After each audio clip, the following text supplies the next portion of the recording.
ಒಂದ್ ಕಡೆ ಮಧ್ಯಪ್ರಾಚ್ಯದಲ್ಲಿ ಯುದ್ಧ ಏನೋ ಜೋರಾಗಿ ನಡೀತಾ ಇದೆ. ಇಬ್ರು ಕೂಡ ತಲ್ಲಣಗೊಳ್ತಾ ಇಲ್ಲ. ಇಬ್ಬರ ನಡುವೆ ಪರಸ್ಪರ ನಡೀತಾ ಇರುವಂತಹ ಈ ಯುದ್ಧದ ಉಲ್ಬಣ ಇನ್ನೂ ಹೆಚ್ಚಾಗ್ತಾ ಇದೆ. ಆದರೆ ಗಲ್ಫ್ ರಾಷ್ಟ್ರಗಳಲ್ಲಿನ ವಾರೀಗ ದೇಶವ್ಯಾಪ್ತಿ ಆಗ್ತಾ ಇರುವಂತಹ ಗ್ಯಾಸ್ ಟ್ರಬಲ್ ಅನ್ನು ನಾವು ಗಮನಿಸಬೇಕಾಗತ್ತೆ.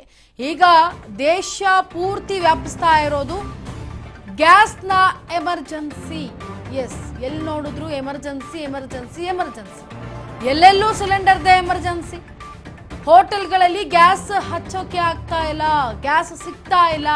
ಹಚ್ಚಿದ್ರೆ ಇರುವಂತಹ ಗ್ಯಾಸ್ ಖಾಲಿ ಆದ್ರೆ ಏನ್ ಮಾಡಬೇಕು? ಊಟ ತಿಂಡಿ ಸಿಗ್ತಾ ಇಲ್ಲ ಜನರಿಗೆ. ಸಾವಿರಾರು ರೂಪಾಯಿ ಕೊಟ್ಟರು ಸಿಲಿಂಡರ್ ಸಿಗ್ತಾ ಇಲ್ಲ. ಹೋಗ್ಲಿ ಬಿಡಪ್ಪ, ಇನ್ನೇನು ಬೇಡ, ಏನೋ ಸಾವಿರಾರು ರೂಪಾಯಿ ಕೊಟ್ಟಿಲ್ಲ, ಹಿಂಗೋ ಒಂದು ಸ್ವಲ್ಪ ಹೈಕ್ ಮಾಡೋಣ ಅಂತಂದ್ರೂ ಕೂಡ ಸಿಲಿಂಡರ್ಗಳು ಸಿಗ್ತಾ ಇಲ್ಲ. ಸಿಲಿಂಡರ್ ಸಿಗದೆ ಇರೋದೇ ಈಗ ಕಷ್ಟ ಆಗ್ತಾ ಇರೋದು ಮಾಲೀಕರಿಗೆ. ಸಿಲಿಂಡರ್ ಮಾಲೀಕರ ಪರಿಪಾಟಲು ಒಂದೊಂದಲ್ಲ. ಅವರ ಹೊಟ್ಟೆಪಾಡಿಗಾಗಿ ಏನೆಲ್ಲ ಕಷ್ಟ ಬೀಳ್ತಾ ಇದ್ದಾರೆ, ಯಾವುದೂ ನಡೀತಾ ಇಲ್ಲ. ಇನ್ನೆರಡು ದಿನ ಹೋದ್ರೆ ಹೋಟೆಲ್ ಸಂಪೂರ್ಣವಾಗಿ ಬಂದಾಗುತ್ತೆ. ನಿನ್ನೆಗೆ 30% ಹೋಟೆಲ್ಗಳು ಬಂದಾಗುವಂಥ ಚಾನ್ಸಸ್ ಇತ್ತು.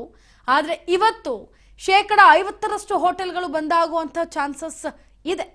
ಯಾಕಂದ್ರೆ ಈಗಾಗಲೇ ತಲೆ ಮೇಲೆ ಕೈ ಇಟ್ಟು ಕೂತ್ಕೊಂಡಿದ್ದಾರೆ ಹೋಟೆಲ್ ಮಾಲೀಕರು. ರಾಜ್ಯದಲ್ಲೂ ಕೂಡ ಸಿಗ್ತಾ ಇಲ್ಲ ಸಿಲಿಂಡರ್. ತತ್ತರಿಸಿ ಹೋಗಿದ್ದಾರೆ ಜನರು. ಹೋಟೆಲ್ ಮಾಲೀಕರು, ಜನರು, ಇನ್ನ ಊಟಕ್ಕೆ ಡಿಪೆಂಡ್ ಆಗಿರುವಂತಹ ಜನರು ಕೂಡ ಎಷ್ಟು ಒದ್ದಾಡುವಂತಹ ಪರಿಸ್ಥಿತಿ ಬರುತ್ತೆ. ಒಂದು ಹೊತ್ತು ಊಟಕ್ಕೂ ಕೂಡ ಪರದಾಡುವಂತಹ ಪರಿಸ್ಥಿತಿ ಈಗ ರಾಜ್ಯದಲ್ಲಿ ಎದುರಾಗ್ತಾ ಇದೆ. ನಮ್ಮ ಭಾರತದಲ್ಲೂ ಕೂಡ ಎದುರಾಗ್ತಾ ಇದೆ. ರಾಜ್ಯದಲ್ಲೂ ಸಿಲಿಂಡರ್ ಸಿಗ್ತಾ ಇಲ್ಲ. ಈಗ ಹೊಟ್ಟೆ ಮೇಲೆ ತಣ್ಣೀರ್ ಬಟ್ಟೆಯನ್ನ ಹಾಕೊಳ್ಬೇಕಾದಂತಹ ಪರಿಸ್ಥಿತಿ ಎದುರಾಗ್ಬಿಟ್ಟಿದೆ.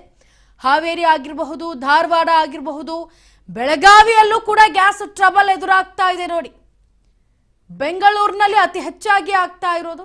ಒಂದ್ ಕಡೆ ಹಾವೇರಿ, ಧಾರವಾಡ, ಬೆಳಗಾವಿಯಲ್ಲಿ ಒಂದು ರೀತಿಯಾಗಿ ಗ್ಯಾಸ್ ಟ್ರಬಲ್ ಆಗ್ತಾ ಇದ್ರೆ, ಬೆಂಗಳೂರಿನಲ್ಲಿ ಜನಸಂದಣಿ ಹೆಚ್ಚಿರೋ ಕಾರಣ ಇನ್ನೂ ಅತಿ ಹೆಚ್ಚಾಗಿ ಬೆಂಗಳೂರಿನ ಜನರಿಗೆ ಊಟದ ವ್ಯವಸ್ಥೆ ಆಗಿರಬಹುದು, ತಿಂಡಿ ತಿನಿಸಾಗಿರಬಹುದು, ಕಾಫಿ ಟೀ ಆಗಿರಬಹುದು, ಬೋಂಡಾ ಬಜ್ಜಿ ಆಗಿರಬಹುದು, ಎಲ್ಲವೂ ಕೂಡ ಕಂಪ್ಲೀಟ್ ಆಗಿ ಬಂದ್ ಆಗಲಿದೆ. ಇವತ್ತು 50% ಹೋಟೆಲ್ಗಳು ಬಂದಾಗುವಂತ ಚಾನ್ಸಸ್ ಇದೆ. ಮುಚ್ಕೊಂಡು ಹೋಗುವಂತ ಚಾನ್ಸಸ್ ಇದೆ. ಇನ್ನೂ ಕೆಲವರು ಈ ಗೋಜಿಗೆ ಹೋಗಬಾರದು, ಏನಾದ್ರೂ ಮಾಡಿ ನಡೆಸಬೇಕು ಅನ್ನೋ ನಿಟ್ಟಿನಲ್ಲಿ ಸೌದೆ ಕಟ್ಟಿಗೆಗಳನ್ನ ತಂದು ಅಡುಗೆ ಮಾಡ್ತಾ ಇದ್ದಾರೆ ಹೋಟೆಲ್ ಮಾಲೀಕರು. ಇನ್ನು ಉಳಿದಂಥವ್ರು ಅಂದ್ರೆ ಸ್ವಲ್ಪ ಜನಕ್ಕೆ ಅದರಲ್ಲಿ ಅಭ್ಯಾಸ ಇರುತ್ತೆ ಅಡುಗೆ ಮಾಡಿ, ಇನ್ನು ಸ್ವಲ್ಪ ಜನಕ್ಕೆ ಅಭ್ಯಾಸ ಇರೋದಿಲ್ಲ. ಈಗ ಅಭ್ಯಾಸ ಇಲ್ಲದೆ ಇರೋರು, ಅದರಲ್ಲೂ ಈ ರೀತಿ LPGಗೆ ಹೊಂದ್ಕೊಂಡಿರುವಂಥವ್ರು ಯಾವ ರೀತಿಯಾಗಿ ಅಡುಗೆ ಮಾಡಬೇಕು ಕಟ್ಟಿಗೆಗಳನ್ನು ಬಳಸಿ ಅನ್ನೋದು ಗೊತ್ತಿಲ್ಲ. ಇನ್ನು ಕೆಲವರು ಅದರಲ್ಲಿ ನಿಪುಣರಿರ್ತಾರೆ. ಅವರು ಹಾಗೋ ಹೀಗೋ ಮಾಡಿ ಏನೋ ಅಡ್ಜಸ್ಟ್ ಮಾಡಿ ಕಟ್ಟಿಗೆಗಳನ್ನು ಯೂಸ್ ಮಾಡ್ತಾ ಅಡುಗೆಯನ್ನು ಮಾಡ್ತಿದ್ದಾರೆ. ಬೆಂಗಳೂರಿನಲ್ಲಿ ಕೆಲ ಹೋಟೆಲ್ಗಳಲ್ಲಿ ಅಡುಗೆಯನ್ನು ಮಾಡಿದ್ರೆ ಸೌದೆಗಳನ್ನು ಬಳಸಿ, ಇನ್ನು ಕೆಲ ಹೋಟೆಲ್ಗಳನ್ನು ಬಂದ್ ಮಾಡಿ ಈಗ ಮನೆಯಲ್ಲಿ ಕೂರುವಂತಹ ಪರಿಸ್ಥಿತಿ ಎದುರಾಗ್ಬಿಟ್ಟಿದೆ. PGಗಳಿಗೂ ಕೂಡ ಗ್ಯಾಸ್ ಟ್ರಬಲ್ ಎದುರಾಗ್ತಾ ಇದೆ. ಒಂದು ಹೋಟೆಲ್ ಮಾಲೀಕರಿಗೆ ಅಂದ್ರೆ ಹೋಟೆಲ್ಗಳಿಗೆ ಮಾತ್ರ ಗ್ಯಾಸ್ ಟ್ರಬಲ್ ಆಗ್ತಿಲ್ಲ, PGಗಳಿಗೂ ಗ್ಯಾಸ್ ಟ್ರಬಲ್ ಆಗ್ತಾ ಇದೆ. ಅರೆ PGಗೆ ಯಾಕೆ ಗ್ಯಾಸ್ ಟ್ರಬಲ್ ಆಗುತ್ತೆ ಅಂತ ಒಂದು ಪಕ್ಷ ನಿಮಗೆ ಪ್ರಶ್ನೆ ಮೂಡಬಹುದು.